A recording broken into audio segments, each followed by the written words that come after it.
Hello guys, today we are going to discuss about a new topic that is marginal costing. In this video we are going to discuss about various tools and techniques of marginal costing and also CMA ന്റെ first ഗ്രൂപ്പിലും second ഗ്രൂപ്പിലും common ആയിട്ടുള്ള ഒരു പോർഷനാണ് marginal costing. First ഗ്രൂപ്പിൽ paper 8ലും second ഗ്രൂപ്പിൽ paper 10ലുമാണ് marginal costing ഉള്ളത്. So നമുക്ക് ആദ്യം തന്നെ എന്താണ് മാർജിനൽ കോസ്റ്റിംഗ് എന്ന് നോക്കാം. മാർജിനൽ കോസ്റ്റിംഗ് എന്ന് പറഞ്ഞാൽ change in the total cost due to change in one unit. അതായത് ഒരു യൂണിറ്റ് അഡീഷനായിട്ട് വരുമ്പോൾ ടോട്ടൽ കോസ്റ്റിൽ എന്ത് ചേഞ്ച് ആണ് വരുന്നത് എന്നാണ് മാർജിനൽ കോസ്റ്റിങ്ങിൽ ചെക്ക് ചെയ്യുന്നത്. അപ്പോൾ അടുത്തത് മാർജിനൽ കോസ്റ്റിങ്ങുമായിട്ട് ബന്ധപ്പെട്ട ഇമ്പോർട്ടൻ്റ് ആയിട്ടുള്ള ഇക്വേഷൻസ് എന്തൊക്കെയാണെന്ന് നമുക്ക് നോക്കാം. ആദ്യം തന്നെ നമുക്കുള്ളത് contribution. Contribution means amount recovered toward fixed cost and profit. Fixed കോസ്റ്റിനും പ്രോഫിറ്റിനും വേണ്ടി റിക്കവർ ചെയ്ത എമൗണ്ടിനെയാണ് കോൺട്രിബ്യൂഷൻ എന്ന് പറയുന്നത്. ഈ ഒരു സെൻറ്റൻസ് നല്ലപോലെ മനസ്സിലാവണമെങ്കിൽ നമുക്ക് എന്താണ് സെയിൽസ് എന്ന് നോക്കാം. Sales equal to cost plus profit. അതായത് ഏതൊരു പ്രോഡക്റ്റിൻ്റെ സെല്ലിംഗ് പ്രൈസിലും അത് പ്രൊഡ്യൂസ് ചെയ്യാനെടുത്ത കോസ്റ്റിൻ്റെ ഒരു പോർഷനും അതിൽ നിന്ന് ഏൺ ചെയ്യേണ്ട പ്രോഫിറ്റിൻ്റെ ഒരു പോർഷനും ഉണ്ടായിരിക്കും. അതുകൊണ്ടാണ് സെയിൽസിൽ കോസ്റ്റും പ്രോഫിറ്റും വരുന്നത്. കോസ്റ്റ് 2 ടൈപ്സ് ആണുള്ളത്, വേരിയബിൾ കോസ്റ്റും ഫിക്സഡ് കോസ്റ്റും എന്നും. അപ്പോൾ അതിനെ നമ്മൾ കോസ്റ്റിനെ സ്പ്ലിറ്റ് ചെയ്തെഴുതി variable cost plus fixed cost എന്ന് പ്ലസ് പ്രോഫിറ്റ് എഴുതി. നമ്മുടെ കോൺട്രിബ്യൂഷൻ്റെ ഇക്വേഷൻ എന്ന് പറയുന്നത് സെയിൽസ് മൈനസ് വേരിയബിൾ കോസ്റ്റ് ആണ് കോൺട്രിബ്യൂഷൻ എന്ന് പറയുന്നത്. അപ്പോൾ നമ്മൾ നോക്കുകയാണെങ്കിൽ ഈ സെയിൽസിൽ നിന്ന് വേരിയബിൾ കോസ്റ്റിൻ്റെ ഒരു പോർഷൻ അങ്ങ് മാറുമ്പോൾ ബാക്കിയുള്ളത് ഫിക്സഡ് കോസ്റ്റ് പ്ലസ് പ്രോഫിറ്റ് ആണ്. ഈ എമൗണ്ട് തന്നെയായിരിക്കും നമുക്ക് സെയിൽസിൽ നിന്ന് വേരിയബിൾ കോസ്റ്റ് കുറച്ച് കിട്ടുന്ന എമൗണ്ട് എന്ന് പറയുന്നത്. അതുകൊണ്ടാണ് ഇവിടെ കോൺട്രിബ്യൂഷൻ എന്താണെന്ന് ചോദിച്ചപ്പോൾ amount recovered toward fixed cost and profit എന്ന് പറയുന്നത്. ഫിക്സഡ് കോസ്റ്റിനും പ്രോഫിറ്റും വേണ്ടിയുള്ള എമൗണ്ട് റിക്കവർ ചെയ്തിരിക്കുന്നതാണ്, ആ എമൗണ്ടാണ് കോൺട്രിബ്യൂഷൻ എന്ന് പറയുന്നത്. ഈ ഇക്വേഷനും സെയിം ആണ്. That is sales minus variable കോസ്റ്റും ഫിക്സഡ് കോസ്റ്റ് പ്ലസ് പ്രോഫിറ്റും കോൺട്രിബ്യൂഷൻ തന്നെയാണ്. അപ്പോൾ നമ്മൾ അതിനൊരു ഇക്വേഷൻ രൂപത്തിൽ നമുക്ക് മാർജിനൽ കോസ്റ്റിങ്ങിൻ്റെ പ്രോബ്ലംസ് ഒക്കെ ചെയ്യുമ്പോൾ ആവശ്യം വരുന്ന ഒരു ഇക്വേഷൻ എന്ന് പറഞ്ഞാൽ sales minus variable cost contribution ആണെന്ന് നമുക്കറിയാം. കോൺട്രിബ്യൂഷൻ എന്ന് പറഞ്ഞാൽ അതിൽ ഫിക്സഡ് കോസ്റ്റും പ്രോഫിറ്റും ഉണ്ടായിരിക്കും. അപ്പോൾ അതിൽ നിന്ന് ഫിക്സഡ് കോസ്റ്റ് കോൺട്രിബ്യൂഷനിൽ നിന്ന് നമ്മൾ ഫിക്സഡ് കോസ്റ്റ് കുറച്ച് മാറ്റുകയാണെങ്കിൽ ബാക്കിയുള്ളത് പ്രോഫിറ്റ് അല്ലെങ്കിൽ ലോസോ ആയിരിക്കും. ലോസ് വരാനുള്ള ചാൻസ് എന്ന് പറഞ്ഞാൽ നമ്മൾ എപ്പോഴും കോൺട്രിബ്യൂഷൻ നോക്കുന്നത് ഫിക്സഡ് കോസ്റ്റ് കവർ ചെയ്യുന്നുണ്ടോ എന്നാണ്. ഫിക്സഡ് കോസ്റ്റിനെ കവർ ചെയ്യാൻ കോൺട്രിബ്യൂഷന് സാധിച്ചിട്ടില്ല എങ്കിൽ അവിടെ വരും ബാക്കിയുള്ള എമൗണ്ട് കവർ ചെയ്യാൻ പറ്റാതെ, അതായത് അൺറിക്കവേർഡ് എമൗണ്ടിനെ നമ്മൾ ലോസ് എന്ന് പറയും. അതാണ് കോൺട്രിബ്യൂഷൻ എന്ന് പറയുന്നത്. കോൺട്രിബ്യൂഷൻ എന്ന് പറയുന്നത് തന്നെ ഫിക്സഡ് കോസ്റ്റും പ്രോഫിറ്റും കവർ ചെയ്യാനുള്ള എമൗണ്ടാണ്. കവർ ചെയ്യാൻ പറ്റുന്നില്ല എങ്കിലാണ് അവിടെ ലോസ് വരുന്നത്. ആ ലോസ് എന്ന് പറയുന്നത് unrecovered amount of fixed cost, cover ചെയ്യാത്ത അല്ലെങ്കിൽ റിക്കവർ ചെയ്യാത്ത എമൗണ്ടിനെയാണ് ലോസ് എന്ന് പറയുന്നത്. അപ്പോൾ കോൺട്രിബ്യൂഷൻ്റെ 2 ഇക്വേഷൻസ് നമ്മൾ കണ്ടു. That is sales minus variable cost and next one is fixed cost plus profit എന്ന് പറഞ്ഞ ഇക്വേഷൻ. കോൺട്രിബ്യൂഷൻ ചോദിച്ചാൽ നമുക്ക് സിമ്പിളായിട്ട് എഴുതാൻ പറ്റുന്ന 2 ഇക്വേഷൻസ് കിട്ടി. അടുത്ത് നമ്മൾ നോക്കുന്നത് P V ratio, that is profit volume ratio. P V ratio നമ്മൾ കോൺട്രിബ്യൂഷൻ റേഷ്യോ എന്നും പറയും. അപ്പോൾ പി വി റേഷ്യോയുടെ ഇക്വേഷൻ എന്ന് പറഞ്ഞാൽ that is contribution by sales into 100. കോൺട്രിബ്യൂഷനെ നമ്മൾ സെയിൽസ് മൈനസ് വേരിയബിൾ കോസ്റ്റ് ചെയ്യുമ്പോൾ കിട്ടുന്ന കോൺട്രിബ്യൂഷനെ സെയിൽസ് കൊണ്ട് ഡിവൈഡ് ചെയ്ത് ഇൻറ്റു 100 ചെയ്യുമ്പോൾ പി വി റേഷ്യോ കിട്ടും. ഈ പി വി റേഷ്യോയുടെ ഇക്വേഷൻ വെച്ച് തന്നെ നമുക്ക് കോൺട്രിബ്യൂഷൻ കണ്ടുപിടിക്കാനുള്ള വേറൊരു ഇക്വേഷനും സെയിൽസ് കണ്ടുപിടിക്കാനുള്ള ഇക്വേഷനും കണ്ടുപിടിക്കാം. അതെങ്ങനെയാണെന്ന് ചോദിച്ചാൽ ഇതുപോലൊരു ട്രയാങ്കിൾ വരയ്ക്കുക. ട്രയാങ്കിൾ വെച്ച് ഇവിടെ വെച്ച് 2ആയിട്ട് ട്രയാങ്കിളിനെ ഡിവൈഡ് ചെയ്തിട്ട് ഇവിടെയും ഒരു വര കൊടുക്കുക. എന്നിട്ട് നമ്മൾ ഇക്വേഷൻസിൽ എങ്ങനെയാണ് തന്നിരിക്കുന്നത് അത് എഴുതുക. അതായത് P V ratio equal to എങ്ങനെ equation contribution by sale, that is contribution by sales. P V ratio നമ്മൾ ഇവിടെ നിന്ന് മറച്ച് വെച്ച് നോക്കുകയാണെങ്കിൽ equation contribution by sales into 100 നമ്മൾ ഓർത്ത് നോക്കുക, ഇൻറ്റു 100 ഉണ്ടെന്ന്. അപ്പോൾ പി വി റേഷ്യോയുടെ ഇക്വേഷൻ ആയില്ലേ, അതാണ് കോൺട്രിബ്യൂഷൻ ബൈ സെയിൽസ്. അടുത്ത നമുക്ക് അറിയേണ്ടത് കോൺട്രിബ്യൂഷൻ ആണെങ്കിൽ കോൺട്രിബ്യൂഷൻ മറിച്ച് വെച്ച് നോക്കുകയാണെങ്കിൽ ഇക്വേഷൻ നോക്കൂ, P V ratio into sales. കണ്ടോ ഇക്വേഷൻ വന്നിരിക്കുന്ന P V ratio into sales എന്ന് പറഞ്ഞ ഇക്വേഷൻ, അതാണ് കോൺട്രിബ്യൂഷനിൽ തന്നിരിക്കുന്നത്. അടുത്ത നമുക്ക് സെയിൽസിൻ്റെ ഇക്വേഷനാണ് നോക്കേണ്ടത്. സെയിൽസ് നമ്മൾ കണ്ടുപിടിക്കേണ്ടത് എന്താണോ അത് നമ്മളൊന്ന് മറിച്ച് വെച്ച് നോക്കുകയാണെങ്കിൽ നമുക്ക് അതിനുള്ള ഇക്വേഷൻ കിട്ടും. That is contribution divided by P V ratio into 100. ഇവിടെ ഇൻറ്റു 100 വരും. ഇവിടെ ഇൻറ്റു 100 വരാത്തതിന് കാരണം പി വി റേഷ്യോ എന്ന് പറയുന്നത് തന്നെ ഒരു പെർസെൻറ്റേജ് ആണ്. അപ്പോൾ ഇവിടെ ഇൻറ്റു 100 വരില്ല. അപ്പോൾ സെയിൽസിൻ്റെ ഇക്വേഷനും കോൺട്രിബ്യൂഷൻ്റെ ഇക്വേഷനും എങ്ങനെയാണ് കണ്ടുപിടിക്കേണ്ടത് നമ്മൾ പി വി റേഷ്യോയുടെ ഇക്വേഷൻ വെച്ച് പഠിച്ചു. അടുത്തത് പി വി റേഷ്യോക്ക് ഇനിയും ഇക്വേഷൻസ് ഉണ്ട്. കാരണം നമുക്ക് ക്വസ്റ്റ്യനിൽ തന്നിരിക്കുന്നത് 2 പീരീഡോ അല്ലെങ്കിൽ സെയിൽസും 2 പീരീഡോ ആണെങ്കിലോ അല്ലെങ്കിൽ സെയിൽസും വേരിയബിൾ കോസ്റ്റോ ആണെങ്കിലോ രണ്ട് ഇക്വേഷൻ കൂടെ നമുക്കുണ്ട് പി വി റേഷ്യോ കണ്ടുപിടിക്കാൻ. ആദ്യം നമുക്ക് സെയിൽസും കോൺട്രിബ്യൂഷനും തന്നിട്ടുണ്ടെങ്കിൽ ആ കോൺട്രിബ്യൂഷൻ്റെ ഡിഫറൻസ് എടുക്കുക, എന്നിട്ട് ആ സെയിൽസിൻ്റെ ഡിഫറൻസ് എടുക്കുക. ആ ഡിഫറൻസ് ഇവിടെ എഴുതുക. Change in contribution divided by change in sales into 100. അത് ഒരു equation P V ratio calculate ചെയ്യാൻ. ഇനി നമുക്ക് തന്നിരിക്കുന്നത് രണ്ട് പീരീഡിലെ പ്രോഫിറ്റാണ് തന്നിരിക്കുന്നതെങ്കിൽ ആ പീരീഡിലെ പ്രോഫിറ്റിൻ്റെ ഡിഫറൻസ് എടുക്കുക, എന്നിട്ട് ആ പീരീഡിലെ സെയിൽസിൻ്റെ ഡിഫറൻസ് എടുക്കുക. സെയിൽസ് എപ്പോഴും ഡിനോമിനേറ്റർ ആയിരിക്കും, മേളിലുള്ളത് മാത്രമായിരിക്കും ചേഞ്ച് ചെയ്യുന്നത്.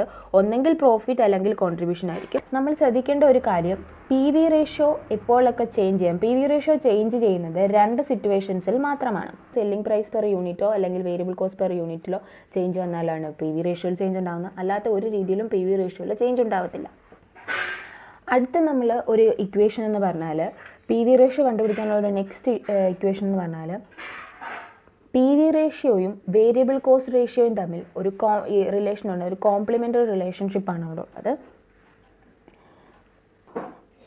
പി വി റേഷ്യോ 40% ആണെങ്കിൽ വേരിയബിൾ കോസ്റ്റ് റേഷ്യോ 60% ആയിരിക്കും.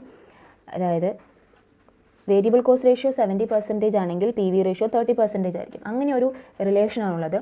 നമുക്കിപ്പോൾ തന്നിട്ടുണ്ട് പി വി റേഷ്യോ 40% ആണ് തരികയാണെങ്കിൽ നമുക്ക് ബാലൻസ് എത്രയാണെന്ന് നോക്കുക, അതായിരിക്കും variable cost ratio. Variable cost ratio കണ്ടുപിടിക്കാനാണ് തന്നിരിക്കുന്നതെങ്കിൽ. ഇനി നമുക്ക് വേരിയബിൾ കോസ്റ്റ് റേഷ്യോ തന്നത് 70% ആണ്, പി വി റേഷ്യോ കണ്ടുപിടിക്കാൻ പറഞ്ഞാൽ ഇതിൻ്റെ ബാലൻസ് എത്ര 100ൽ നിന്ന് നോക്കുക, ബാക്കി 30% കിട്ടും. അപ്പോൾ അവിടെ ഇവർ തമ്മിലൊരു റിലേഷൻ ഉണ്ട്, ദാറ്റ് ഈസ് കോംപ്ലിമെൻ്ററി റിലേഷൻഷിപ്പ്. അങ്ങനെ നമുക്ക് അടുത്തൊരു ഇക്വേഷൻ കൂടെ കിട്ടി പി വി റേഷ്യോ കണ്ടുപിടിക്കുന്നതിനുള്ള. അടുത്ത നമ്മൾ നോക്കുന്നത് break even sales. Break even point എന്ന് പറഞ്ഞാൽ നമുക്കറിയാം എന്താണെന്ന്, that is no profit no loss ആണ്. അവിടെ നിന്ന് പറഞ്ഞാൽ പ്രോഫിറ്റ് ഇല്ല ലോസ് ഇല്ല, ഒരു ഒന്നുമില്ലാത്തൊരവസ്ഥയാണ് ബ്രേക്ക് ഈവൻ എന്ന് പറയുന്നത്. പ്രോഫിറ്റും സെയിൽസും ഇല്ലാത്തൊരവസ്ഥയാണ്, പ്രോഫിറ്റും ലോസും ഇല്ലാത്തൊരവസ്ഥയാണ് ബ്രേക്ക് ഈവൻ പോയിന്റ് എന്ന് പറയുന്നത്. അപ്പോൾ ആ പോയിന്റിൽ എന്തുമാത്രം സെയിൽസ് നടക്കുന്നു എന്നാണ് നമുക്ക് കണ്ടുപിടിക്കേണ്ടത്. അങ്ങനെ ഒരു സിറ്റുവേഷൻ വന്നാൽ ബ്രേക്ക് ഈവൻ സെയിൽസിൻ്റെ ഇക്വേഷൻ എന്ന് പറയുന്നത് fixed cost divided by P V ratio. Fixed കോസ്റ്റിൽ നിന്ന് പി വി റേഷ്യോ ഡിവൈഡ് ചെയ്യുമ്പോഴാണ് നമുക്ക് ബ്രേക്ക് ഈവൻ സെയിൽസ് കിട്ടുന്നത്. പക്ഷേ നമുക്ക് നമ്പർ ഓഫ് യൂണിറ്റ് ആണ് കണ്ടുപിടിക്കുന്നത് എങ്കിൽ, ബ്രേക്ക് ഈവൻ സെയിൽസിൽ എന്തുമാത്രം നമ്പർ ഓഫ് യൂണിറ്റ് ആണെന്ന് കണ്ടുപിടിക്കണമെങ്കിൽ ഫിക്സഡ് കോസ്റ്റിൽ നിന്ന് കോൺട്രിബ്യൂഷൻ പെർ യൂണിറ്റ് ഡിവൈഡ് ചെയ്താൽ മതി. കോൺട്രിബ്യൂഷൻ പെർ യൂണിറ്റ് കണ്ടുപിടിക്കുന്നത് എങ്ങനെയാണെന്ന് വെച്ചാൽ പെർ യൂണിറ്റ് നോക്കുക. അതായത് സെയിൽസ് പെർ യൂണിറ്റിനെ വേരിയബിൾ കോസ്റ്റ് പെർ യൂണിറ്റ് കൊണ്ട് മൈനസ് ചെയ്യുമ്പോൾ നമുക്ക് കോൺട്രിബ്യൂഷൻ പെർ യൂണിറ്റ് കിട്ടും. അങ്ങനെ നമുക്ക് നമ്പർ ഓഫ് യൂണിറ്റ് കണ്ടുപിടിക്കാം. ഓക്കെ, ഇവിടെയും നമുക്ക് അതേ ഇക്വേഷൻസ് തന്നെ യൂസ് ചെയ്യാം. ബ്രേക്ക് ഈവൻ സെയിൽസ് കണ്ടുപിടിക്കുന്നതിന് നമ്മൾ fixed cost divided by P V ratio ചെയ്തു. ഇനി നമുക്ക് പി വി റേഷ്യോ കണ്ടുപിടിക്കണമെങ്കിൽ fixed cost divided by break even sales ചെയ്യാം. ഓക്കെ, ഇനി ഫിക്സഡ് കോസ്റ്റ് ആണ് കണ്ടുപിടിക്കേണ്ടതെങ്കിൽ break even sales into P V ratio ചെയ്താൽ നമുക്ക് ഫിക്സഡ് കോസ്റ്റും കിട്ടും. അങ്ങനെ 3 ഇക്വേഷൻ നമ്മൾ ഒരു ഇക്വേഷനിൽ നിന്ന് തന്നെ സിമ്പിളായിട്ട് പഠിക്കാൻ സാധിക്കും. ഓക്കെ, നമ്മളുടെ കോമൺ ഇക്വേഷൻ എന്താണ്? Sales minus variable cost equal to contribution എന്നാണ്. കോൺട്രിബ്യൂഷനിൽ നിന്ന് ഫിക്സഡ് കോസ്റ്റ് കുറയ്ക്കുമ്പോൾ നമുക്ക് എന്താ കിട്ടുന്നത്? പ്രോഫിറ്റാണ്. പക്ഷേ ബ്രേക്ക് ഈവനിൽ അവിടെ നമ്മൾ പറഞ്ഞു നോ പ്രോഫിറ്റ് നോ ലോസ്, പ്രോഫിറ്റും ഇല്ല ലോസും ഇല്ല. അപ്പോൾ ഈ കിട്ടുന്ന കോൺട്രിബ്യൂഷൻ എന്ന് പറയുന്നത് എന്താണ്? ഫിക്സഡ് കോസ്റ്റ് തന്നെയാണ്. അതാണ് നമ്മളിവിടെ ഫിക്സഡ് കോസ്റ്റ് തന്നെയാണ് നമുക്കിവിടെ കിട്ടുന്നത്. കോൺട്രിബ്യൂഷനിൽ നിന്ന് കിട്ടുന്നത് ഫിക്സഡ് കോസ്റ്റ് തന്നെയാണ്. ഓക്കെ, അപ്പം നമ്മൾ സാധാരണ നമ്മുടെ ഇക്വേഷനിൽ നിന്ന് നമ്മൾ ഫിക്സഡ് കോസ്റ്റ് കുറയ്ക്കും. ഫിക്സഡ് കോസ്റ്റ് കുറയ്ക്കുമ്പോൾ ഇവിടെ നമുക്ക് ഫിക്സഡ് കോസ്റ്റ് തന്നെ കിട്ടും. ഫിക്സഡ് കോസ്റ്റ് കുറയ്ക്കുമ്പം 0 കിട്ടും. അതുകൊണ്ടാണ് അവിടെ പ്രോഫിറ്റ് ബ്രേക്ക് ഈവൻ സെയിൽസിൽ 0 ആകുന്നത്. പ്രോഫിറ്റും ഇല്ല ലോസും ഇല്ലാത്തൊരു സിറ്റുവേഷൻ വരുന്നത്. കോൺട്രിബ്യൂഷൻ എന്ന് പറയുന്നതും ഫിക്സഡ് കോസ്റ്റ് തന്നെയാണ്. കോൺട്രിബ്യൂഷൻ ഫുള്ള് ഫിക്സഡ് കോസ്റ്റ് ആണ്. ഫുൾ കോൺട്രിബ്യൂഷൻ നമ്മൾ ഫിക്സഡ് കോസ്റ്റ് കവർ ചെയ്യാനാണ് യൂസ് ചെയ്യുന്നത്. അടുത്ത് നമ്മുടെ ഇക്വേഷൻ പ്രകാരം അടുത്തത് ഫിക്സഡ് കോസ്റ്റ് ആണ് കുറയ്ക്കേണ്ടത്. അപ്പോൾ നമ്മൾ കുറയ്ക്കുമ്പോൾ ഇവിടെ 0 കിട്ടും. അതാണ് നമ്മളവിടെ നോ പ്രോഫിറ്റ് നോ ലോസ് എന്ന് പറയുന്നത്. ഓക്കെ, അടുത്ത നമ്മൾ നോക്കേണ്ടത് എന്താണ്? മാർജിൻ ഓഫ് സേഫ്റ്റി എന്നാണ്. മാർജിൻ ഓഫ് സേഫ്റ്റി എങ്ങനെയാണ് കണ്ടുപിടിക്കേണ്ടത്? That is MOS equal to actual sales minus break even sales. Break even sales നമ്മൾ fixed cost divide by P V ratio ചെയ്ത് കഴിഞ്ഞ് കിട്ടും നമുക്ക് ബ്രേക്ക് ഈവൻ സെയിൽസ്. നമുക്കപ്പോൾ ആക്ച്വൽ സെയിൽസ് തന്നിട്ടുണ്ടെങ്കിൽ ആക്ച്വൽ സെയിൽസിൽ നിന്ന് ബ്രേക്ക് ഈവൻ സെയിൽസ് കുറച്ചാൽ നമുക്ക് മാർജിൻ ഓഫ് സേഫ്റ്റി സെയിൽസ് കിട്ടും.